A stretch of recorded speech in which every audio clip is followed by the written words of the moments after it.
बिस्मिल्लाहिर्रहमानिर्रहीम। अल्हम्दुलिल्लाहि रब्बिल आलमीन।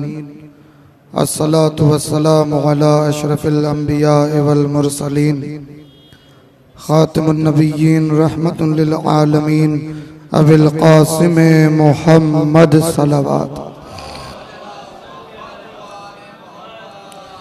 अस्सलातु वस्सलामु अला अहले बैतिहि तय्यबीन अत्ताहिरीन अल-मासूमीन अल-मज़लूमीन व लअनतुल्लाहि अला आदाइहिम अजमईन। अम्मा बअद फ़क़द क़ाल अल्लाहु सुब्हानहु व तआला फ़ी मुहकमिल किताबिहिल करीम व क़ौलुहुल हक़। बिस्मिल्लाहिर रहमानिर रहीम। ज़ालिकल्लज़ी युबश्शिरुल्लाहु इबादहुल्लज़ीना आमनू व अमिलुस्सालिहात। सल्लल्लाहु अलैहि मुहम्मद। तमाम तारीफ़ें ज़ात वाजिब के लिए मखसूस और दुरूद व सलाम उन अनवार उन मुक़द्दस हस्तियों के नाम जिनकी मोहब्बत में खुदावंद आलम ने कायनात को खल्क़ फरमाया है। खुदा का शुक्र है कि हमारी सांसें, हमारी ज़िंदगी उन्हीं की मोहब्बत में कायम है, उन्हीं की मोहब्बत में जारी है कि जिनकी मोहब्बत को खुदावंद आलम ने वाजिब करार दिया है। और ईमान की दलील उन्हीं की मोहब्बत को खुदावंद आलम ने करार दिया। अज़ीज़ान गिरामी, हमारी ज़िंदगी कुरान मजीद की एक मशहूर और मारूफ आया मुबारका के ज़ैल में गुज़रती है। यानी हमने ख़ास तौर पर खुदा के हुक्म की तामील में एक आया मुबारका को अपनी ज़िंदगी का उन्वान बनाया है और उसी आयत के ज़ैल में हम अपनी ज़िंदगी गुजारते हैं। हमारी महफ़िलें, हमारी मजलिसें, हमारा ज़िक्र, हमारी आज़ादारी, वो तमाम सब कुछ उसी आयत के ज़ैल में आ जाती हैं। और वो आयत सबको याद है जिसे आया मवद्दत कहा जाता है। आया मवद्दत से पहले खुदावंद आलम एक ऐलान फरमा रहा है, बिल्कुल मुत्तसिल बात है आया मवद्दत से पहले। अजीब अंदाज में इरशाद बारी होता है कि ज़ालिकल्लज़ी युबश्शिरुल्लाह, के उस चीज़ की उसकी बशारत दे दी गई है अल्लाह की जानिब से, या ये कि अल्लाह बशारत दे रहा है उसकी अपने बंदों को, यानी अल्लाह खुशखबरी देगा। यकीनन इसके सिवा तो कुछ और खुशखबरी हो नहीं सकती कि जो हकीकी ज़िंदगी है इंसान के लिए वो है आखिरत, और खुदावंद आलम आखिरत की कामयाबी की खुशखबरी देगा और या फिर जन्नत की खुशखबरी देगा जो उसने अपने बंदों के लिए खल्क़ फरमाई है। मगर खुशखबरी अल्लाह दे रहा है अपने बंदों को ख़ास तौर पर। अगर तस्लीम कर लें आप, जन्नत की खुशखबरी अल्लाह दे रहा है, कामयाबी की खुशखबरी अल्लाह दे रहा है, तो अल्लाह किसे खुशखबरी देगा? बंदों को दे रहा है। ज़ालिकल्लज़ी युबश्शिरुल्लाहु इबादहुल्लज़ीना, अपने बंदों को यानी अपने इबादत गुजारों को वो खुशखबरी दे रहा है। पहले तो यही मरहला तय हो जाए कि इबादत गुजार हैं कौन। पहले ये मरहला तय हो जाए कि कौन है कि जिसको अल्लाह बंदा कह रहा है, कौन है जिसे अल्लाह इबादत गुजार कह रहा है। क्या हर इबादत करने वाला अल्लाह का बंदा है? जैसे आम बोलचाल में हम कह के गुजरते हैं, भाई सब अल्लाह के बंदे हैं, सब अल्लाह के बंदे हैं, सब अल्लाह के बंदे हैं। तो अज़ीज़ान गिरामी, लफ्ज़ बंदा आपके जहन में क्या है? अगर कोई ये कह रहा है कि सब अल्लाह के बंदे हैं, तो ये अल्लाह का बंदा होना क्या मेयार है बंदा होने का? यही कि भाई इंसान है, यही कि वो रिस्क अल्लाह से पा रहा है, क्या ये मेयार है बंदा होने का? नहीं, ये मेयार बंदा होने का नहीं है। बंदा होने का मेयार बंदगी से है, बंदा होने का मेयार इबादत से है। और इस जाविये से देखें तो फिर एक वसी जाविया फैल जाता है, वसी दायरा फैल जाता है कि हाँ हाँ नहीं, सब अल्लाह के बंदे हैं, वही नमाज पढ़ने वाले, रोज़े रखने वाले, इबादत करने वाले सब अल्लाह के बंदे हैं। तो जैसे हम मुआशरे की हद तक बात अलग है, मगर मुआशरे की बातों को मुआशरे तक रखा जाए तो बेहतर है। मुआशरे में अमन कायम होने के लिए, मुआशरे में भाईचारगी कायम रहने के लिए अगर कोई बात कही जा रही है तो ठीक है, कहें, आप इजाज़त है। अइम्मा ने तो ख़ास तौर पे ताकीद की है कि मुआशरा आप ना बिगाड़ें, मुआशरे को बरकरार रखें, मुआशरे में भाईचारगी रखें, एक दूसरे की मदद करें। मुआशरे में तो ये होता ही है, मगर अजीज़ाने गिरामी, मुआशरे की बातों को मुआशरे तक रखना ज़रूरी है, उसको दिल में ना उतार लें, उन बातों को दिल में ना उतार लें। अगर ये कहा जाए कि हर इबादत करने वाला उसका बंदा है तो ये गलत है। याद रखें, सब उसके बंदे नहीं हैं, सब उसके बंदे नहीं हैं। अगर कोई बोलचाल में कह रहा, भाई मैं इससे पहले कि अपनी गुफ्तगू को थोड़ा आगे बढ़ाऊं, मोमिनीन से गुजारिश करूंगा जो आ रहे हैं, काफ़ी जगह है, थोड़ा आप हजरात इधर आ जाएं, एक सलवात पढ़ें, थोड़ा इधर आ जाएं, एक और बावाज़ बुलंद सलवात पढ़ें। मुआशरा अपनी जगह, मुआशरे का इत्तेहाद, मुआशरे में अमन कायम करना हर एक की जिम्मेदारी है, मगर हकीकतें अपनी जगह हकीकतें हैं कि जिसको झुटलाया नहीं जा सकता। ज़ाहिरी बात है कि अब कोई ये कहे कि आप किसी के ख़िलाफ़ न बोलिए, किसी के ख़िलाफ़ आवाज़ न उठाइए, क्यों? इससे मुआशरा बिगड़ता है। तो याद रखें कि किसी के ख़िलाफ़ अगर बोलना, यकीनन मुआशरा अगर बिगड़ रहा है न बोले, किसी के ख़िलाफ़ न बोले, मगर हक़ तो हक़ है, हक़ तो बोला जाएगा। ये और बात है कि जो नामों से फसाद बर्पा होता है वो नाम ना लीजिए, जिन नामों से फसाद बर्पा होता है वो नाम ना लीजिए, मगर ये कि हक़ अहले बैत है तो बोला जाएगा, हक़ कुरान है तो बोला जाएगा। और इसकी मिसाल क्या है? 5 वक्त मस्जिदों की अजानें हैं। भाई हम तो हिंदुस्तान में है ना, कोई और मुल्क में थोड़ी है, हिंदुस्तान में है, और 5 वक्त अजानें बुलंद हैं, और हर अजान में बा आवाज़ बुलंद एक जुमला कहा जा रहा है, ला इलाहा इल्लल्लाह, ला इलाहा इल्लल्लाह। ये क्या है? नहीं है कोई माबूद सिवाय अल्लाह के। तो ये तो हक़ है ना, हक़ तो बोला जाएगा ना। अब ये कहें आप कि नहीं भाई यहाँ तो बहुत से लोग रहते हैं जो कहीं खुदा मानते हैं, कई लोगों को खुदा मानते हैं, कई चीज़ों को खुदा मानते हैं, तो आप उनके बारे में बुरा न बोलिए। तो ये तो कोई बात नहीं हुई, ये तो ऐलान होगा कि ला इलाहा इल्लल्लाह, नहीं है कोई माबूद, ये हक़ है, बोला जाएगा कि आप किसी को भी खुदा माने, मगर हक़ तो यही है कि खुदा कोई हो नहीं सकता सिवाय अल्लाह के। तो तमाम झूठे खुदाओं का इनकार अलल ऐलान अजान की सूरत में होता रहेगा। यही दलील है इस बात की कि झूठों को झूठा बोला जाएगा, सच्चों को सच्चा बोला जाएगा। सलवात पढ़े मोहम्मद व आले मोहम्मद।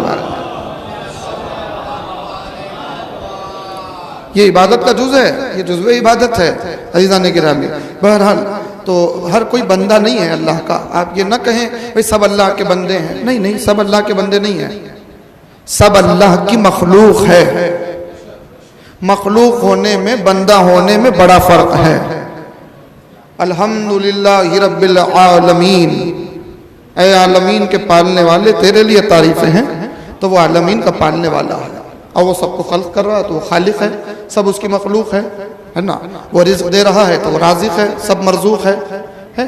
मगर अब जो उसके सामने सजदा करता है, जो उसके सामने सर झुकाता है, वो साजिद है, वो सजदा गुजार है, वो इबादत गुजार है। ये और बात है कि कोई सजदा करे न करे वो मस्जूद है, कोई सजदा करे न करे वो मस्जूद है, कोई इबादत करे न करे वो माबूद है। भाई किसी की इबादत करने से उसकी शान में इजाफा नहीं होता, किसकी इबादत नहीं करने से उसकी शान में कमी नहीं आ जाती। भाई कोई उसको माने तो मानने वाले का फायदा है कि नहीं?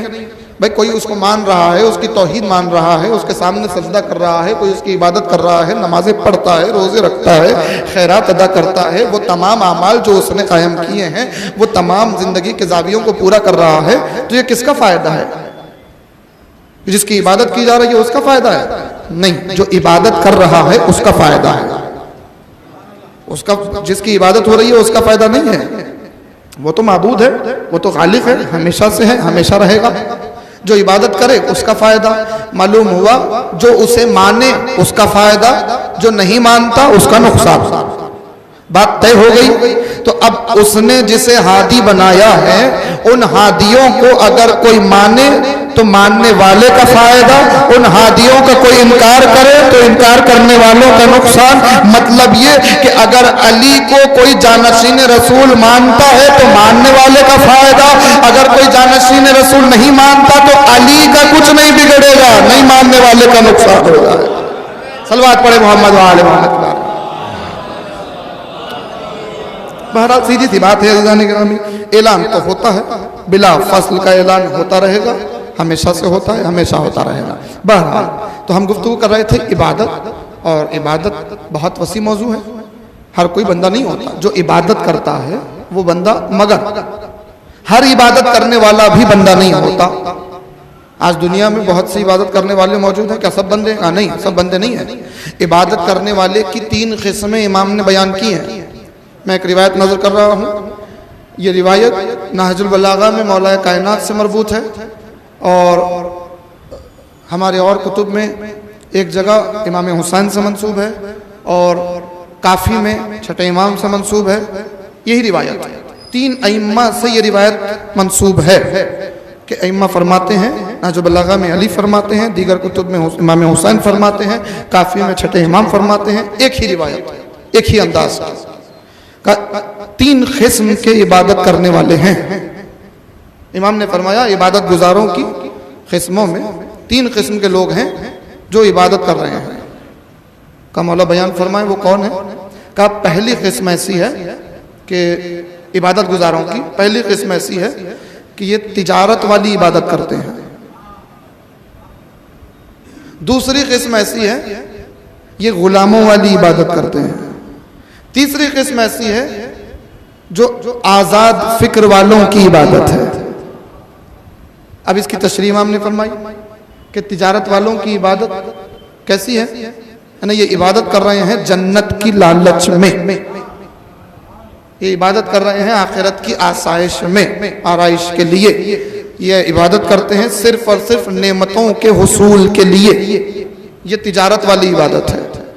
मतलब ये कि आप देखें कोई ताजिर, बिजनेस करने वाला उस वक्त तक अपना माल नहीं देता जब तक के बदले में कुछ न मिल जाए।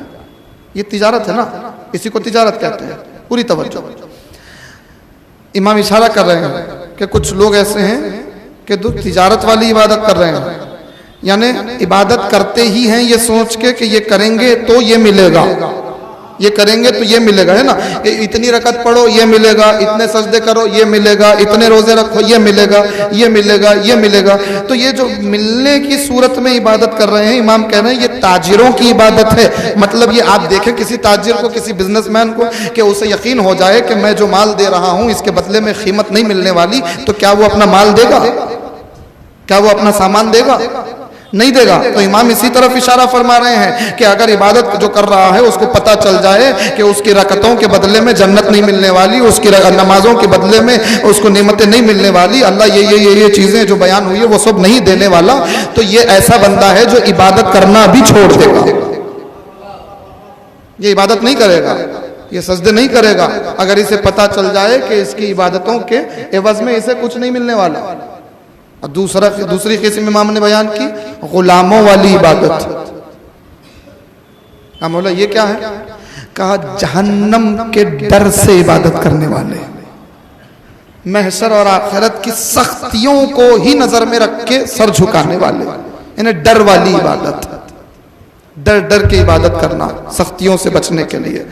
मतलब ये कि अगर इन्हें नेमतों से वास्ता नहीं है, ये ऐसी किस्म होती है इबादत गुजारों की कि इन्हें तवज्जो नहीं होती कि भाई नेमत मिलेगी, कौसर व तस्नीम मिलेंगे, जन्नत की बहारें मिलेंगी, जन्नत की नेमतें मिलेंगी, दर्जात में, ये नहीं, जहन्नम से बचना है, आग से बचना है, अजाब से बचना है, ये मुश्किलात नहीं होने, सिरात मुस्तकीम पुल सिरात से बचना है। तो ये तमाम मामलात से, सख्तियों से बचने के लिए ये लोग इबादत करते हैं। अगर इन्हें पता चल जाए कि ये इबादत अगर नहीं करें, अगर ये नमाजें नहीं पढ़े, अगर ये रोजे नहीं रखे, अगर ये खैरात न करे, ये इबादतें नहीं करे, तो ठीक है, इसके एवज में उन्हें कुछ सजा नहीं देने वाला अल्लाह। तो जान लीजिए, इमाम फरमा रहे हैं कि ये लोग भी इबादत करना छोड़ देंगे। ये जो किस्म है, ये भी इबादत करना तर्क कर देंगे, ये भी सजदे नहीं करेंगे, ये भी रोजे नहीं रखेंगे, ये भी नमाजें नहीं पढ़ेंगे। तो ये किस्म बयान हो रही है। का तीसरी किस्म इमाम ने बयान की, का ये इबादत गुजारों की वो किस्म है जो आज़ाद फिक्र वालों की इबादत है।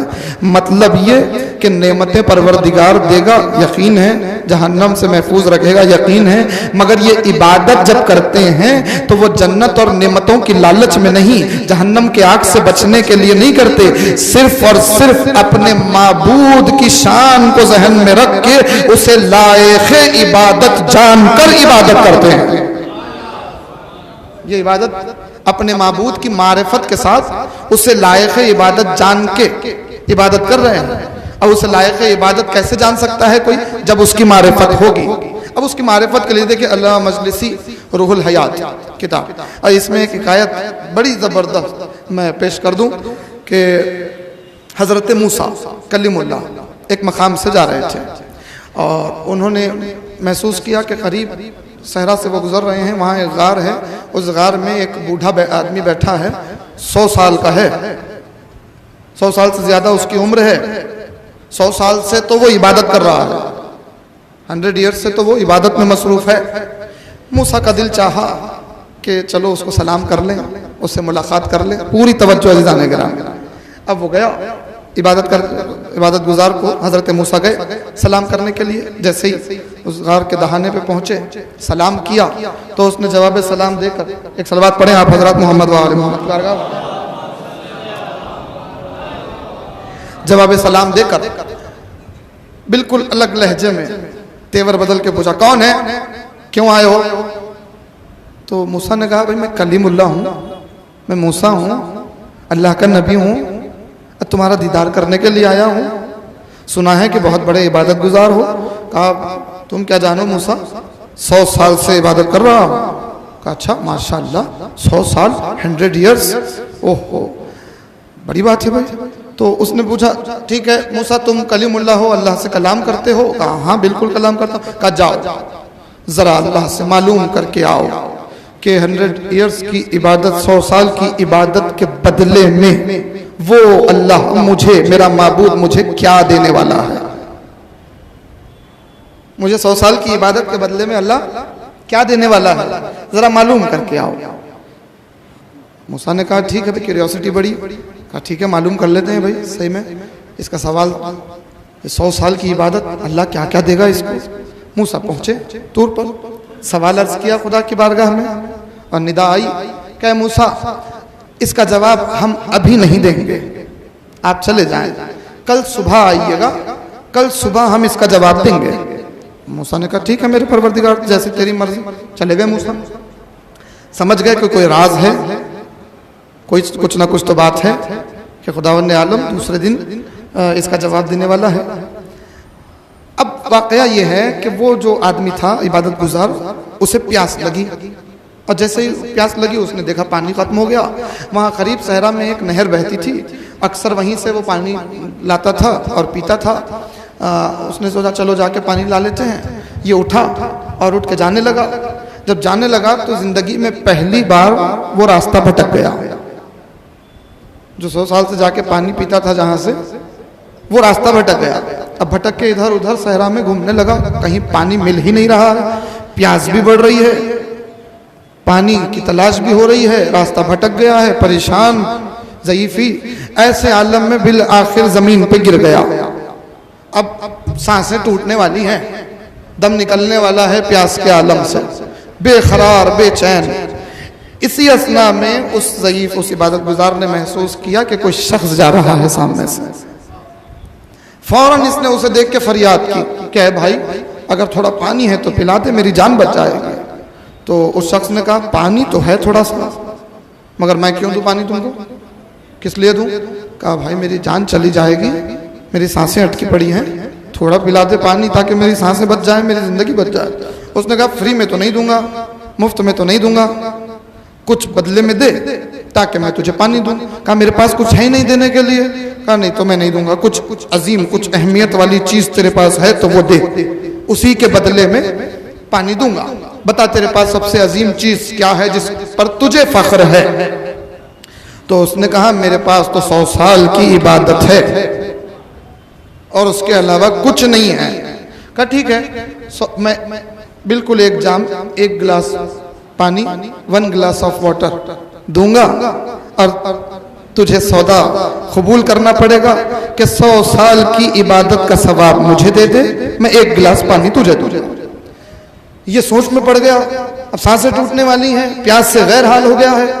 तो जो है जाने ग्राम, प्यास से गैर हाल हो गया, हाँ क्या करें? अब इसने सोचा कि ठीक है, अगर सांसें बाकी रही तो फिर इबादत कर लेंगे अल्लाह की, अभी तो जान बचाना जरूरी है। ठीक है, सौदा कबूल है, मैं अपनी 100 साल की इबादत का सवाब तुमको देने के लिए तैयार हूं, जल्द मुझे 1 गिलास पानी दे दो। उसने 1 गिलास पानी दिया, इसने पानी पी लिया, जान बच गई, वो चला गया, ये अपने ग़ार में वापिस आ गया इबादत। दूसरे दिन मूसा पहुंचे खुदा से कलाम करने के लिए, और जैसे ही खुदा से कलाम किया मूसा हैरत में आ गए, क्या बात है, खुदा ने क्या जवाब दिया। अब मूसा चले उसे बताने के लिए, जैसे ही उसके पास पहुंचे सलाम अर्ज किया, वो जवाब सलाम देने लगा। कहा मूसा तुम आए हो? कहा हाँ मुझे पता चल गया कि कल तेरे साथ क्या गुजरी। कहा हाँ मूसा पूछो मत कि क्या हो गया। कहा अब क्या पैगाम लाए हो? कहा तुम्हें तो पता चल गया होगा ना। कहा हाँ पता चल गया, मगर मेरा माबूद मुझसे ये कह रहा है कि मैं तुमसे ये पैगाम पहुंचाऊं कि 100 साल की इबादतों का सवाब सिर्फ अल्लाह के अता करदा 1 गिलास 1 जाम पानी के बदले में तुमने दे दिया है। यानी 100 साल से जो इबादत की है वो सिर्फ 1 गिलास अल्लाह के अता करदा खल्क करदा पानी के बराबर है। अब अल्लाह कह रहा है वो 1 गिलास पानी छोड़कर जो 100 सालों से ज्यादा से पानी पी रहे हो उसकी कीमत अल्लाह की बारगाह में अदा करो। सलवात पढ़े मोहम्मद व आले मोहम्मद। वो फौरन जमीन पर गिर गया। कहा मूसा अब मैं समझ गया कि इबादत किसे कहते हैं। अब मैं समझा इबादत कहते किसको हैं। यानी इबादत गुरूर और तकब्बुर करने का नाम नहीं है, इबादत इनकिसारी और आजिजी जाहिर करने का नाम है। बंदगी नाम ही है कि परवरदिगार की बारगाह में आजिजी पेश की जाए, इनकिसारी पेश की जाए। अपनी नमाजों पर गुरूर न करें, और खासकर तो ऐसे लोग जो जुम्मा 8 दिन नमाज शुरू करके दूसरों को बेनमाजी होने के तमगे देते फिरते हैं। सलवात पढ़े मोहम्मद व आले मोहम्मद बारगाह।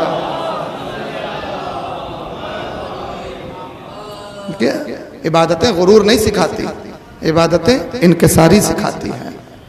और इबादत का मफहूम यही है कि खुदा की मशीयत के मुताबिक ज़िंदगी गुजारी जाए, ये है इबादत। और अगर आप गौर करें तो इबादत करके इंसान आबिद होगा, आबिदीन में शुमार उसका होगा।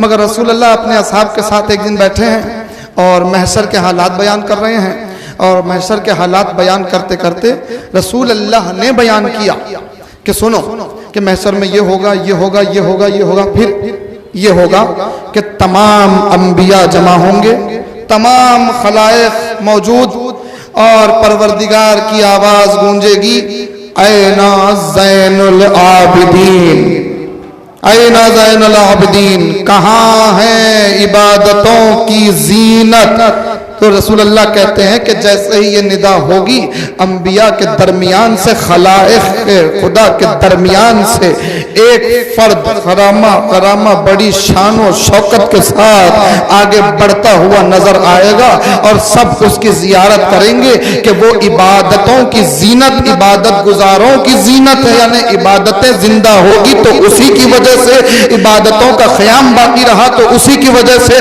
असहाब ने पूछा या रसूलुल्लाह कौन है है वो ज़ैनुल आबिदीन, कहा मेरे नवासे हुसैन का फर्जंद है ज़ैनुल आबिदीन, जिसकी ताज़ीम में सारे खलाइक खड़े हो जाएंगे महशर के दिन। सलवात पढ़े मोहम्मद वाले मोहम्मद। बहरहाल इज़्ज़ानी गिरामी, मैं गुफ्तगू सिमट लूं कि इबादतों की जीनत का नाम सैयद सज्जाद ज़ैनुल आबिदीन, और उन्हीं के दम से इबादतें बाकी है, और उन्होंने हक़ाइक़ जो आश्कार किए वो बेमिसाल है। इबादतों के मफ़हूम को कई मरतबा आश्कार किया। एक मरतबा मशहूर है वाक़या, हज का मौसम, लोग जम्मा हैं, काबे का तवाफ़ कर रहे हैं, और एक चाहने वाला आके कह रहा है फर्जंदे रसूल देखिए तो सही क्या समा है, अल्लाह के बंदे हैं, तवाफ कर रहे हैं अल्लाह के घर का। इमाम ने अपना दस्ते मुबारक उठाया, उसकी आंखों पर फेरा, कहा अब देख। अब जब उसने पलट के देखा तो जो अब तक इंसान नजर आ रहे थे, कुछ को छोड़कर, कुछ लोगों को छोड़कर बाकी सब नजिस जानवर नजर आने लगे। परेशान हुआ, मुतगय्यर हुआ, फर्जंदे रसूल ये क्या देख रहा हूँ। इमाम ने कहा यही होगा महशर में भी, अगर खुलूस से दिल से इबादत ना हो और फिर हमारी मवद्दत शामिल ना हो तो महशर में भी इसी तरह लोग उठाए जाएंगे जो अब नजर आ रहे हैं। तो शर्त बताई, इबादतों की शर्त बताई है इमाम ज़ैनुल आबिदीन ने। इबादतों की शर्त हमारी मोहब्बत, हमारी मोहब्बत नहीं तो कोई इबादत नहीं। कुरान यही कह रहा है, ज़ालिकल्लज़ी युबश्शिरुल्लाहु इबादहुल्लज़ीना आमनू व अमिलुस सालिहात। तो सब बंदे नहीं हैं अल्लाह के, जैसे मैं एक मिसाल दे दूं, जैसे सब बंदे नहीं हैं वैसे ही हर मरने वाला मरहूम नहीं है। तवज्जो है, पूरी जिम्मेदारी से, हर मरने वाले को आप मरहूम न कहिए, और हर इबादत गुजार, हर बंदे को नजर आने वाले को बंदा न कहिए। हर मरने वाला मरहूम नहीं, हर सजदा करने वाला इबादत गुजार नहीं। कैसे हर मरने वाला मरहूम कैसे नहीं? यहाँ अहले इल्म तशरीफ फरमा है, जानते हैं, डिक्शनरी उठाइए, लुग़त उठाइए।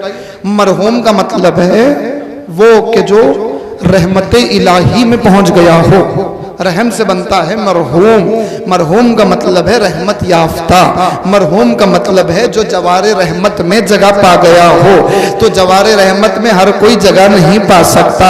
मन माता अला हुब्बे आले मुहम्मदिन फक़द माता मग़फ़ूरा, मन माता अला हुब्बे आले मुहम्मदिन फक़द माता शहीदा, मन माता अला हुब्बे आले मुहम्मदिन फक़द माता ताइबा। मालूम हुआ मोहम्मद और आले मोहम्मद की मोहब्बत लेके जो दुनिया से गुजर रहा है, बस उसी का हक है कि उसे मरहूम कहा जाए। हर मरने वाला मरहूम नहीं होता, जो अली की विलायत दिल में लेकर दुनिया से गुजरे उसे मरहूम कहा जाएगा, और अली की विलायत दिल में रखकर इबादत कर रहा हो तो उसे अल्लाह का बंदा कहा जाएगा। सलवात पढ़े मोहम्मद वाले मोहम्मद की बारगाह।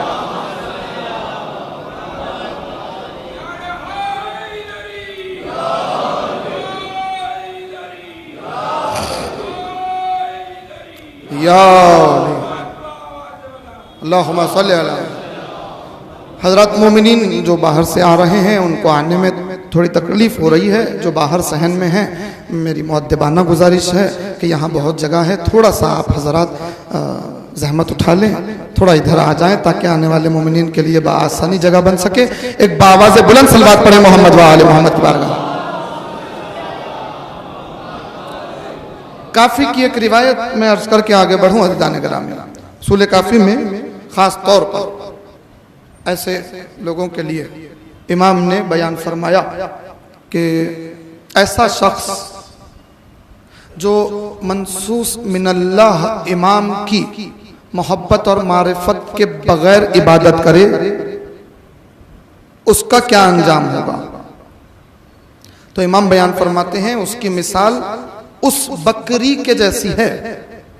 काफी में रिवायत मौजूद है, उस इंसान की मिसाल उस बकरी के जैसी है जो अपने गले से यानी अपने झुंड से अलग हो गई हो और जब अलग हो गई हो, अपने चरवाहे से अलग हो गई और दिन भर परेशान फिरती रही, फिर उसे कहीं एक बकरी नजर आई तो उसने समझा कि ये तो हमारा झुंड है और वो चली गई और उसने रात गुजारी।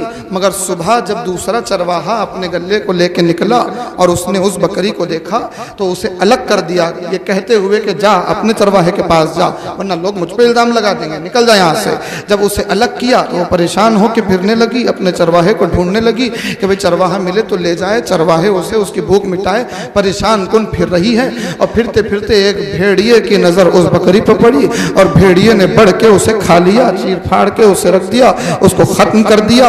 इमाम फरमाते हैं कि उसी बकरी की मिसाल उस इंसान के लिए जो अल्लाह के बनाए हुए इमाम की मोहब्बत और मारिफत के बगैर इबादत कर रहा हो, उसकी मिसाल ऐसी है। और उसके इबादतों की मिसाल ऐसी है, सिर्फ इतनी है उनकी उसकी इबादतों की मिसाल राख की मानिंद है। जैसे राख को एक तेज हवा का झोंका उड़ाने के लिए काफी है, उसकी जिंदगी भर की इबादत अगर हमारी मोहब्बत नहीं तो बेकार होने के लिए काफी।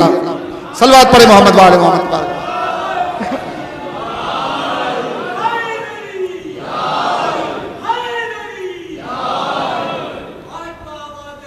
अल्लाहुम्मा सल्ली अला मुहम्मदिन व आले। मेरा इज़्ज़ान गिरामी, ये वो हक़ाइक़ हैं। अल्लाह इरशाद फरमाता है कि उसने खुशखबरी दी है। किसे खुशखबरी दी है? अपने बंदों को।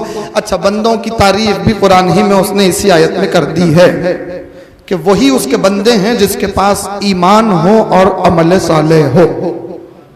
ये दो शर्तें कुरान ने बार बार बयान की हैं, बार बार बयान की हैं, ईमान और अमल सालेह। ईमान और अमल सालेह ये दोनों ऐसे ही एक दूसरे से मरबूत है जैसे रसूल अल्लाह की हदीस सक़लैन कि मैं तुम्हारे दरमियान दो गरा कदर चीजें छोड़े जा रहा हूँ, एक कुरान एक अहले बैत, दोनों से मुतमस्सिक रहोगे तो हौज़े कौसर पर मुझसे मिलोगे, मैं जामे कौसर पिलाऊंगा। वैसे ही कुरान बार बार कह रहा है कि ईमान और अमल सालेह करने वालों के लिए नुकसान नहीं है, वरना अगर ईमान और अमल साले में से किसी एक का दामन भी छूटा तो समझ लो कि वो घाटे में है, वो नुकसान में है।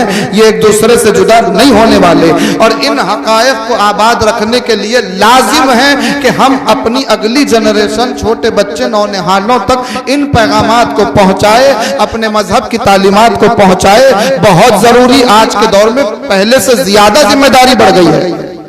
पहले जो जिम्मेदारी थी माँ बाप की, आज के दौर में उससे ज्यादा बढ़ गई है। क्यों? क्योंकि पहले दौर में एंड्रॉइड नहीं था, पहले दौर में इंटरनेट का इतना जोर नहीं था, पहले दौर में मोबाइल गेमिंग नहीं थी। मगर आज कसरत से मोबाइल गेमिंग हो गई है, एंड्रॉइड आ गया है, इंटरनेट का जोर इतना है, सोशल मीडिया के हम असीर होते जा रहे हैं, सोशल मीडिया के कैदी बनते जा रहे हैं। फेसबुक, व्हाट्सएप, ये तमाम चीजें, इंस्टाग्राम, बिल्कुल ये चीजें हैं। आप तरक्की के साथ आगे बढ़ें, इनका अच्छा इस्तेमाल करें। मगर अजीजा ने गिरामी, हम देख रहे हैं कि इन चीजों का इस्तेमाल फर्श अज़ा पे हो रहा है और माँ बाप बैठे हुए हैं, देख रहे हैं बच्चों को कि बच्चे ये अमल कर रहे हैं। बच्चे तो छोड़िए, कुछ बड़ों को भी हमने देखा ये अमल करते हुए। एक जगह मरसिया इधर चल रहा है, उधर फेसबुक चल रहा है, इधर मरसिया चल रहा है, इधर इंस्टाग्राम चल रहा है, फर्श अज़ा पे चल रहा है। ये क्या है? क्या हो गया? और मैं बात खास तौर पे अर्ज करूंगा, देखिए आजादारी की अहमियत हम बरकरार नहीं रखेंगे तो कौन बरकरार रखेगा? अजीम इबादत है ना आजादारी, बहुत अजीम इबादत है आजादारी। इसकी अहमियत हम बाकी नहीं रखेंगे तो कौन बाकी रखेगा? किसकी है जिम्मेदारी? सियाह लिबास पहनने वालों की जिम्मेदारी है, मजलिस में आने वालों की जिम्मेदारी है, हर पढ़ने वाले की, हर सिर्फ पढ़ने वालों की नहीं, हर सुनने वाले की जिम्मेदारी है कि वो फर्श अज़ा की अहमियत, उसके एहतराम को बाकी रखे। वरना आप गौर करें, मैं बहुत खास, यहाँ मेरे बहुत से बुजुर्ग बैठे हैं, मैं वो मेरी तायीद करेंगे, मुझे दुआएं देंगे। पिछले दौर में नहीं, ज्यादा पीछे नहीं, खुद मेरे बचपन की बात, हम जब कमसिन थे, मेरे हम असर जो हैं उनके मुखातिब हो के, हम जब कमसिन थे, अगर देखिए माँ तैयार करके भेजती थी कि मजलिस में जाना है, हम बाप की उंगली थाम के फर्श अज़ा पे आते थे और जब फर्श अज़ा पे बैठते थे, बचपन के तकाजा, कमसिनी का तकाजा यह था कि शरारत होती है। शरारत ठीक है, मगर शरारत में खबासत ना हो। शरारत के मुताबिक इधर से उधर कूद रहे हैं, इधर से उधर भाग रहे हैं। इत्तेफाक ये हो जाता था कि कभी हम शरारत करते तो कोई बुजुर्ग कोई और मजलिस में जो दूसरा कोई बैठे हैं आजादार, उनमें से कोई बुजुर्ग हमें डांट देते थे और बेहतरीन डांटते थे, खामोश बिठाते थे, पकड़ के हाथ पकड़ के खामोश बिठाते थे, डराते थे। और अगर हमारे वालिद की नगर निगाह पड़ती, हमारी आंखों में आंसू आते, हम सहम जाते और वालिद की तरफ देखते। वालिद जब देखते कि भाई हम सहमे हुए हैं, किसी ने डराया, तो वो सवाल करते उस डराने वाले से कि भाई आपने क्यों डराया हमारे बच्चे को? तो वो जवाब देते कि बच्चा शरारत कर रहा था, मजलिस का माहौल खराब हो रहा है, इसीलिए हमने डराया। तो हमारे वालिद उनका शुक्रिया अदा करते थे, घर जाके फिर हमारा समझाना और होता था। ये क्या था? आज क्या हो गया? आज अगर कोई बुजुर्ग किसी बच्चे को शरारत करने पर डराता है फर्श अज़ा पर, तो उनके वालिद लड़ रहे हैं, झगड़, भाई कैसी हिम्मत हुई आपकी हमारे बच्चे को बोलने की? आपकी हिम्मत कैसे हुई? चलिए बाहर देख लेंगे। वाह वाह, ये क्यों फितरत के तगय्युर क्यों आ गया? ये अनानियत क्यों आ गई? फर्श अज़ा पे पहले तो ये अनानियत नहीं थी, आज क्यों अनानियत आ गई है? तो अजीज़ान गिरामी याद रखें, जब तक जहन में ये बात हो कि अज़ादारी अपने मकाम अपने मर्तबे को बताने का नाम नहीं है, उनके मकाम उनके मर्तबे को बताने का नाम है कि जिनका जिक्र किया जा रहा है, जिन्होंने कुर्बानियां दी है, जिन्होंने इस्लाम बचाया है, ये जहन में रहे तो ये बातें नहीं होंगी। मगर जब से इंटरनेट आ गया है, हम हर चीज सोशल मीडिया पे डालना चाहते हैं, हर चीज अपनी अनानियत की बात आ जाती है, तो फिर ये चीजें आएंगी कि बच्चा एक तरफ, वालिद एक तरफ, तहजीब अखलाक सब बर्बाद होते जा रहे हैं। तो उस दौर ज्यादा आगे नहीं बढ़ा, कुछ ही सालों पहले की मैं बात कर रहा हूं, बस मैंने गुफ्तगू सिमट ले जाने का, कुछ ही साल पहले की बात है ना, कुछ अरसा पहले की बात है। तो आज भी ये होना चाहिए, इतना तहम्मुल तो होना चाहिए कि अगर कोई दूसरा शख्स हमारे बच्चों को डांट रहा है मजलिस में, सवाल करे क्यों डांट रहा है, शरारत कर रहा है बच्चा, मजलिस का माहौल खराब कर रहा है, अपने बच्चे को समझाएं कि वो सही कर रहे हैं। और याद रखें, इमाम फरमाते हैं, खबरदार अपने बच्चों को हमारे मजहब की तालीम दे दो, इससे पहले कि हमारे गैर अपनी तालीमात से उन्हें आरास्ता कर दे। ये कैसे होगा? बिल्कुल हो रहा है। वेस्टर्न कल्चर बड़ी तेजी से आगे बढ़ रहा है। एजुकेशन के नाम पर, एजुकेशन बिल्कुल होना चाहिए, अच्छे स्कूल में पढ़ाइए, अच्छी एजुकेशन दिलवाइए, ठीक है, मगर खबरदार भी रहिए, एजुकेशन के नाम पे बेअदबी, एजुकेशन के नाम पे बेपर्दगी, एजुकेशन के नाम पे वेस्टर्न कल्चर को आम करना, ये चीजें ऐसी हैं जो इस्लाम के खिलाफ हो जाएंगी, मजहब के खिलाफ। ऐसे ही लोग हैं जो ज्यादा एजुकेटेड होकर वेस्टर्न कल्चर के चक्कर में जाके आज हमसे सवाल करते हैं, ये मर्सियों का क्या फायदा, ये नौहों का क्या फायदा, ये अलम क्या देगा, ये झूला क्यों, ये ताजिया क्यों, ये मसाइब इतने क्यों, ये फजाइल इतने क्यों, ये बार बार खैबर क्यों, ये बार बार खंदक क्यों। ये ऐसे ही लोग हैं, ऐसे ही माहौल में पढ़े लिखे जाने वाले कि जिनको अदब और अखलाक और इस्लाम की तालीम नहीं दी गई, एजुकेशन में इतने घुल गए कि वेस्टर्न कल्चर में गुम होके आज हकायक पर एतराजात करते फिर रहे हैं। तो याद रखें, आप यकीनन एजुकेशन हासिल करें, मगर एजुकेशन इबादतों से दूर नहीं करती, सही एजुकेशन इबादतों के करीब करती है। सही एजुकेशन हो तो वो करीब करती है। और खास तौर पे एक रिवायत है काफी की कि अपने बच्चों को कम से कम हमारी रसूलुल्लाह सल्लल्लाहु अलैहि वसल्लम 40 हदीसें याद दिला दो। चहल हदीस, हमारी 40 हदीसें अपनी औलाद को याद दिला दो, उन्हें याद होना चाहिए। और इसी को पेश नजर रखते हुए अज़ीज़ान गिरामी, मेरे जिम्मे एक ऐलान है, तो मैं वो ऐलान करता चलूं कि इसी बात को पेश नजर रख के बानिया मजलिस ने आज की इस मजलिस के लिए, बानिया मजलिस ने एक बहुत बड़ा कारनामा, यकीनन कारनामा है, अंजाम दिया। एक छोटा सा किताबचा, बहुत आसान, छोटी छोटी हदीसें, बहुत बड़े बड़े मानों वाली, मारिफत वाली छोटी छोटी हदीसों पर मुश्तमिल गुफ्तार मासूमीन अलैहिमुस्सलाम के नाम पर ये किताबचा इन्होंने नश्र किया है और इंशाअल्लाह मजलिस के तबर्रुक में बांटा जाएगा। सब लेके जाएं। और बहुत आसानी से इन्होंने इसमें अरबी की इबारत के साथ, उर्दू के तर्जुमे के साथ, इंग्लिश, रोमन इंग्लिश की इबारत और रोमन इंग्लिश का तर्जुमा भी पेश कर दिया है, ताकि हम अपने बच्चों को वो छोटी छोटी 40 हदीसें कम से कम अपने बच्चों को याद दिला दें। ये तबरुक लेके जरूर जाइएगा और अपने बच्चों को इससे मुस्तफीद करवाइएगा। बहरहाल अज़ीज़ान गिरामी, हमारी जिम्मेदारी है कि हम इसको बाकी रखें, वरना आज मैं आखिरी मंजिल पे आ गया और कहना चाहता हूं और कहूंगा कि आज का दौर यह है कि चीप पब्लिसिटी स्टंट्स चल रहे हैं। जो समझे वो समझे। चीप पब्लिसिटी स्टंट्स जिसे कहा जाए। चीप पब्लिसिटी स्टंट्स क्या है? यानी कोई ऐसी हरकत कर दो, कोई ऐसा काम कर दो कि बद होंगे तो क्या हुआ, बदनाम ना होंगे। बद होंगे तो क्या हुआ, बदनाम ना होंगे तो मशहूर तो नहीं हो, मशहूर तो हो जाएंगे। तो ऐसी बातें चल रही हैं कि कुछ भी किसी के खिलाफ बोल दो, किसी के खिलाफ एक्शन ले लो, किसी के खिलाफ कुछ भी बदगुमानी कर दो, कोई भी एक अजीब चीज बोल दो, मशहूर हो जाओ, ये सोशल मीडिया पे डाल दो। भाई आज मैं किसी पे एतराज नहीं कर रहा हूं, माहौल में बात चल रही है तो चल रही है। अब किसी को अनीस और दबीर की जुबान नहीं समझ आ रही है तो हम क्या करें? आपको नहीं समझ आ रही है, ठीक है, आप मत समझिए, मगर अलल ऐलान उसकी मुखालिफत न कीजिए। और जिस मरसिये पर एतराज हुआ सरकार दबीर के, उस मरसिये को पढ़ के देखिएगा। जो आजादारी हैदराबाद से वाकिफ हैं, जो मरसियों से वाकिफ हैं, उस मरसिये को पढ़ के देखिएगा, उसमें क्या गलत है? भाई शहजादी सरकार दबीर ने उसमें लिखा, एक कैफियत उन्होंने रकम की कि शाम गरीबा शहजादी कौनैन आई इमाम हुसैन के लाशे पर, और इमाम हुसैन के लाशे का आलम देखकर सवाल किया कि ज़ैनब कहाँ है, कुलसूम कहाँ है? मैंने उन्हें कहा था कि तुम्हें तन्हा न छोड़ें, और ये क्या उन्होंने तुम्हें तन्हा छोड़ दिया, तो मैं उनसे नाराज हूँ। ऐसी बातें जनाब ज़हरा से मरबूत सरकार दबीर ने रकम की।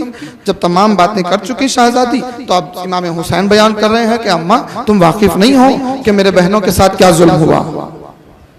ऐसा मत कहो कि वो मुझे छोड़ के चली गई हैं, बल्कि उन पर तो जुल्म ढाया गया है। अब उसके बाद लाशा इमाम हुसैन जनाब ज़हरा से वो मुसीबतें बयान कर रहा है जो बीबियों पे ढाई गई। ये क्या है? ये कैफियत है।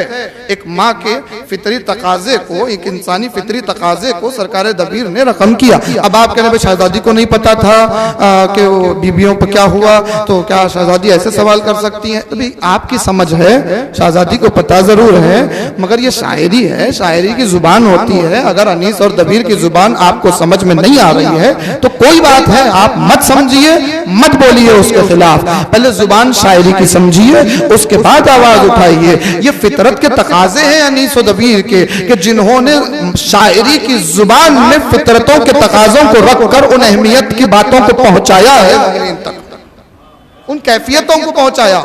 रिश्तों की कैफियतों को पहुंचाने का नाम शायरी था। अजीजा ने गिरामी, जो मरसिये सरकार दबीर और अनीस ने लिखे हैं वो शोरा आफाक है। यकीनन आज हमारी आजादारी जिंदा है तो उन मरसियों से जिंदा है।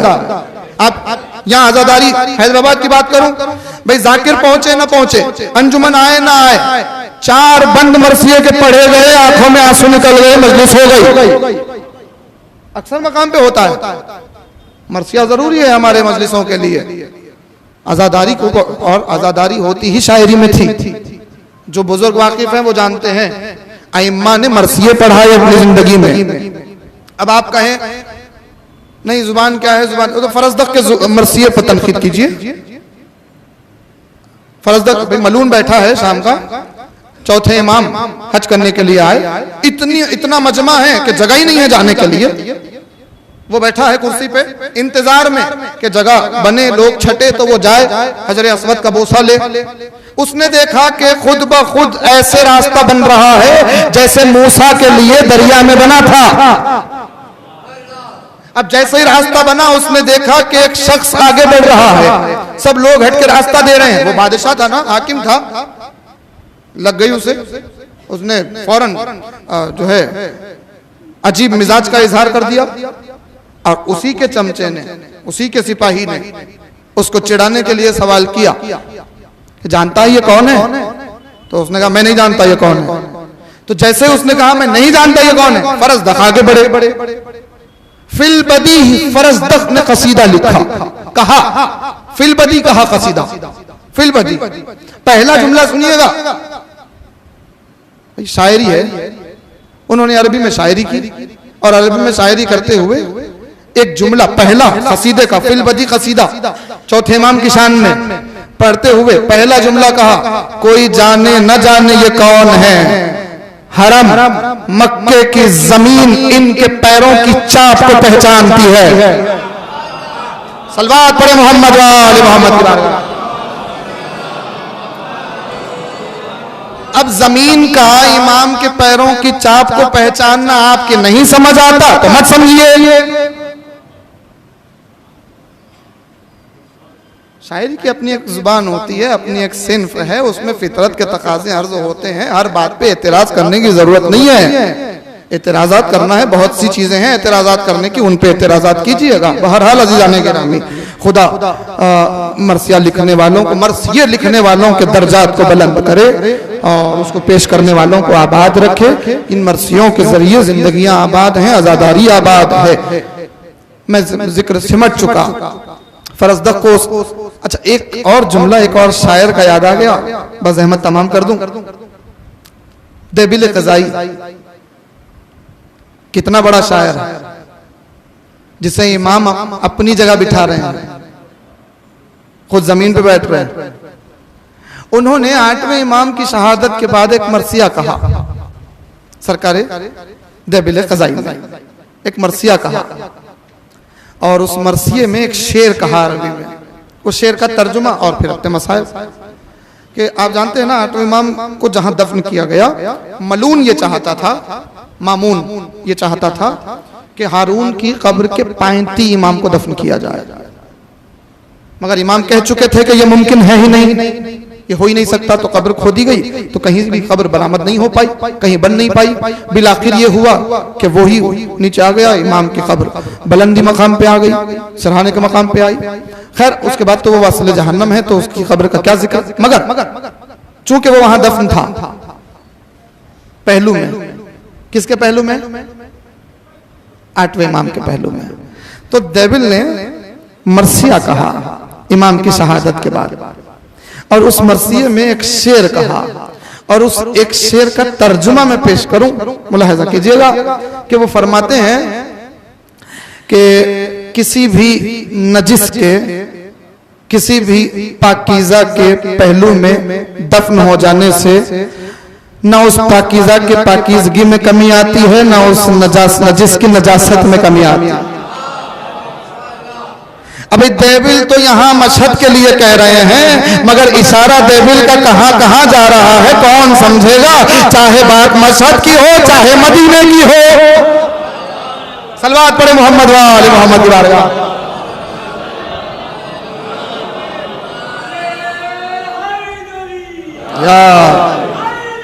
या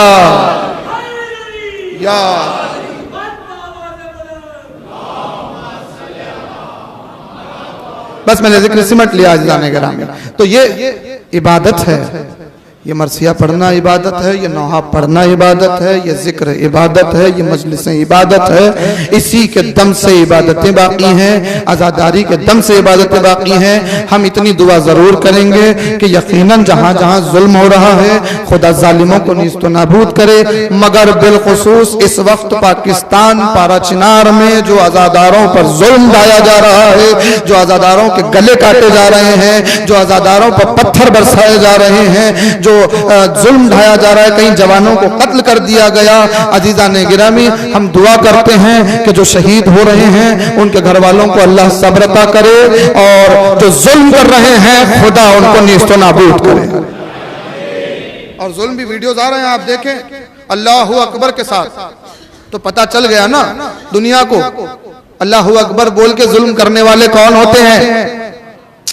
बात पहुंची कि नहीं पहुंची? आखिरी जुमला अर्ज करूं, अब हम पर एतराज न करना जो अपनी कौमों को बहलाने के लिए, अपनी कौमों को हमारी कौम से अलग रखने के लिए, आंखों पे लोगों के पर्दा डालने के लिए जो 1400 साल से हम पर एतराज करते रहे कि भाई इन्होंने कत्ल किया था और यही पीट रहे हैं, इन्होंने ही कत्ल किया था, यही मातम कर रहे हैं, इन्होंने ही कत्ल किया था। यह है ना एतराज 14 हमेशा से आ रहा है, भाई इन लोगों ने ही कत्ल किया था, यही लोग पीट रहे हैं, आंसू बहा रहे हैं। तो आज देख लो किसने कत्ल किया था, कौन आंसू बहा रहा है। आज भी, कल भी ये हुआ, आज भी ये हो रहा है। क्या तमाशा हुआ इस्लाम की तकदीर के साथ, कत्ल शब्बीर हुआ नारे तकबीर के साथ। तो जहां वो लोग मौजूद थे जो तकबीर का नारा बुलंद करके करबला में कत्ल कर रहे थे, आज देख लो उनकी औलाद कौन है जो तकबीर बुलंद करके मजलूमों को कत्ल कर रही है। देख लो कि तकबीर का नारा बुलंद करके कत्ल करने वाले किसकी औलाद हैं। बहरहाल अज़ीज़ाने गिरामी, अल्लाह उनको सब्र अता करे।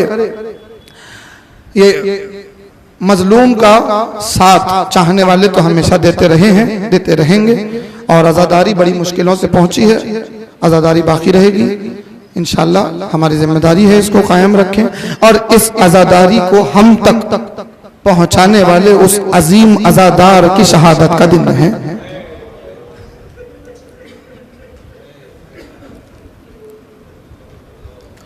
वो ऐसा आज़ादार जिसके लिए जिक्र की जरूरत नहीं है, पानी भी देख लेता है तो आंखों में आंसू आ जाते हैं। वो ऐसा आज़ादार जिसने हर कर्ब अपनी आंखों से देखा है, जिसने हर मुसीबत अपनी आंखों से देखी है। वो ऐसा आज़ादार, अल्लाह अकबर। अज़ीज़ाने गिरामी, यूं तो हमारे तमाम अइम्मा पे जुल्म ढाया गया, यूं तो हर इमाम के दौर में मसाइब जरूर रहे, मगर किसी इमाम ने अपनी जिंदगी में इतने जनाजे नहीं देखे जितने सैयद सज्जाद ने देखे। अल्लाह अकबर। सिर्फ जनाजे नहीं देखे इमाम ने, वो जुल्म, अल्लाह अकबर। मदीने में चाहने वाले सवाल करते रहे, इमाम जवाबात देते रहे। एक दिन किसी ने पूछ लिया, मौला कब तक गिरिया करेंगे, कितना आंसू बहाएंगे? तो इमाम ने कहा, ये बताओ क्या दरिंद और चरिंद के लिए पानी रोका जाता है कहीं उन्हें पीने से? वो कहने लगा, नहीं मौला, किसी दरिंद के लिए, किसी चरिंद के लिए पानी नहीं रोका जाता पीने के लिए। इमाम कहते हैं, अब जरा बता, दरिंद और चरिंद के लिए भी पानी नहीं बंद किया जाता? हाय मेरा प्यासा बाबा, जिसके गले पर, खुश्क गले पर खंजर चला दिया गया और मैं आंसू न बहाऊं। अरे याकूब का एक यूसुफ गायब हो गया तो वो इतना रोए कि बीनाई चली गई। मेरे 18 फख्र यूसुफ करबला की खाक में मिल। अल्लाह अकबर, अल्लाह अकबर। अज़ीज़ाने गिरामी, वो अजीब जुल्म जो मुसलसल मेरा मौला याद फरमाता रहा और अस्साम अस्साम अस्साम कह के रोता रहा। खुदा जाने कि बाजारे शाम में क्या गुजरी, दरबारे शाम में क्या गुजरी, जिंदाने शाम में क्या गुजरी, कि इन तीनों मकामात को जिंदगी भर याद करके इमाम रोते रहे, जिंदगी भर कह के इमाम आंसू बहाते रहे। एक शख्स ने अजीब सवाल कर लिया आकर, फर्जंद रसूल, एक अजीब सवाल मेरे जहन में उमड़ रहा है, पूछना चाहता हूं। कहा पूछो। तो एक मर्तबा उसने कहा, मौला मैंने सुना है आपके चचा अमीर मुस्लिम को इब्ने जियाद के दरबार में जकड़ के जंजीरों में ले जाया गया था और आपके चचा जख्मी हालत में थे। कहा हाँ, इब्ने जियाद के दरबार में जब मेरे चचा को ले जाया गया, उनका बदन जख्मी था, वो जंजीरों में जकड़े हुए थे। तो एक मर्तबा उसने कहा, मौला मैंने सुना है कि जब उन्हें ले जाया गया था तो उनकी कमर खड़ी हुई थी, सीना तना हुआ था, जालिम की निगाहों में निगाहें डाल के बात कर रहे थे। इमाम ने फख्र किया, कहा क्यों ना हो, उनकी रगों में बनी हाशिम का खून रवा दवा था।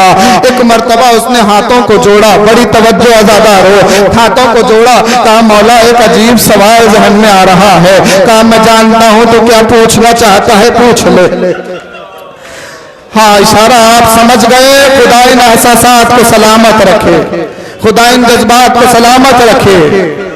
कहा मौला मैंने सुना है आपको भी जंजीरों में जकड़कर उसी दरबार में उसी मलून के सामने ले जाया गया था, मगर मौला जब आपको ले जाया गया था आपकी कमर झुकी हुई थी, आपकी कमर खमीदा थी, सीना कम था, आंखों में आंसू थे। मौला ये फर्क क्यों आ गया? इमाम ने कहा इंसाफ से फिक्र करता तो फर्क समझ में आ जाता। जब मेरा चचा गया था, अकेला गया था, कोई साथ नहीं था। जब मैं गया था मेरे साथ मेरी माएं बहनें थी, बड़ा दरबार मेरे मजलूमों का कटा हुआ सब सामने रखा हुआ, मेरी सकीना, मेरी बुटिया। शहजादी किसी गम में ना रुलाए। हाँ आज़ादारो ये हक है, बुलंद आवाज में गिरिया हो। जिसने जिंदगी भर गिरिया किया उस पर गिरिया करने के लिए आप आए हैं। जिसने जिंदगी भर आंसू बहाए उसकी गुर्बत पर आंसू बहाने आप आए हैं। वक्त के इमाम की बारगाह है, वारिस अज़ा की खिदमत में उस अज़ादारे हुसैन का पुरसा है जो आखिरी सांसों में भी अपने बाप की गुर्बत को याद करके दुनिया से गुजरा। हाँ मैंने ऐसे जुमला नहीं कहा, जो अहले इल्म है वो जानते हैं। जब इमाम का दम टूटने लगा, अब्दुल मलिक बिन मरवान मलऊन के बेटे मलऊन ने जब इमाम को जहर दिलवा दिया, जब जहर का असर हुआ, चौथा इमाम दुनिया से रुखसत हो रहा है और रुखसत होते हुए जब तड़पते हुए अपने बेटे को देख रहे हैं सामने, मोहम्मद बाकिर को, और दीगर औलाद भी है, मगर मोहम्मद बाकिर अलैहिस्सलाम चूंकि आने वाले वक्त के इमाम हैं इसलिए उनसे वसीयतें कर रहे हैं। अब रिवायत में लिखा कि उनसे वसीयत करते हुए दम तोड़ने से पहले एक अजीब जुमला कहा सैयद सज्जाद ने। पूरी तवज्जो जहां तक मेरी आवाज जा रही है। इमाम ने कहा मेरे लाल, मैं तुमसे एक ऐसी वसीयत करना चाहता हूं जो मुझसे करबला में मेरे बाबा ने मैदान में जाने से पहले की थी, उनसे उनके इज़्ज़त ने की थी। अब वसीयत के जुमले को सुनने से पहले वजाहत कर दूं कि ये वसीयत इमाम को नहीं कर रहा है, बल्कि ये मकाम तालीम है और मकाम तालीम में चाहने वालों को वसीयत हो रही है। और वसीयत के फिक्र सुने, इमाम आखिरी सांस में फरमा रहे हैं कि खबरदार कभी ऐसे इंसान पर जुल्म और ज़ियादती करने से बचते रहना कि जिसका खुदा के अलावा कोई ना हो। बस मैंने मजलिस पढ़ दिया ज़ादारो, आखिरी सांस में सज्जाद ये जुमला कह के करबला की तरफ इशारा कर रहे हैं कि हाय मेरा बाबा ऐसे आलम में कब्र हुआ कि चारों तरफ बस खून के प्यासे थे, हर जगह से हदिया बज़हमत तमाम हुई। शहजादी पुरसा कबूल करे। अरबाब अज़ा इमाम का दम टूट गया, शियों के सर से चौथे इमाम का साया उठ गया। हाय इबादतों की जीनत दुनिया से रुखसत हो गई। इमाम यतीम हुए, बेटे हैं मासूम, अपने बाबा को गुस्ल कफन दे रहे हैं। यकीनन अपने बाबा को गुस्ल कफन देते हुए मोहम्मद बाकिर इस कैफियत में भी रो रहे होंगे कि हाय मैं बेटा हूँ, अपने बाबा को गुस्ल कफन दे रहा हूँ, उनको दफन करने का एहतमाम कर रहा हूँ, मगर हाय मोहम्मद बाकिर ने अपनी कमसिनी में अपनी बाप की गुर्बत देखी थी, जो 11वीं मुहर्रम की सुबह अपने बाप के लाशों पर खड़ा रो के कह रहा था हाय मैं कितना गरीब। मगर गुस्ल लेते हुए इमाम ने सहहा बुलंद किया, खुदा इन आवाजों पर रहमत नाजिल करे, इन आंसुओं के साथ दुआ करो अज़ादारो। हाय सैयद सज्जाद की कब्र वीरान पड़ी हुई है, हाय जन्नतुल बकी वीरान है, वहां कोई पुरसा देने वाला नहीं है। इन आंसुओं के साथ दुआ करे खुदाया जल्द उन मज़ारात को रोज़ों में तब्दील कर दे और वहां पुरसा पेश करना नसीब फरमा, जालिमों का खात्मा फरमा। अज़ादारो दुनिया से रुखसत हुए इमाम, 5वें इमाम गुस्ल दे रहे हैं, देते हुए सहहा बुलंद कर दिया। सहहा कहते हैं चीख मार के रोने को, बड़ी आवाज में रोने को सहहा कहते हैं। हाय गुर्बत सैयद सज्जाद, 5वां इमाम अली की तरह सहहा बुलंद कर रहा है। चाहने वालों ने पूछा मौला सहहा क्यों बुलंद फरमाया? इमाम ने जो जवाब दिया अज़ादारो आप ही सोचे कि जब हमारे बदन पर कोई जख्म लगता है तो कुछ ही पल, कुछ दिन, कुछ महीने जख्म भर जाता है ना। अल्लाह क्या जख्म होंगे सैयद सज्जाद के बदन पर, जो तकरीबन 40 साल बाद मोहम्मद बाकिर रोते कह रहे हैं हाय मेरे बाबा के गले की हड्डियां नजर आ रही है, हाय वो जंजीरों के जख्म जो आज भी मेरे बाबा के बदन पर, मगर मेरा बाबा कभी उन जख्मों का जिक्र न किया। जब रोए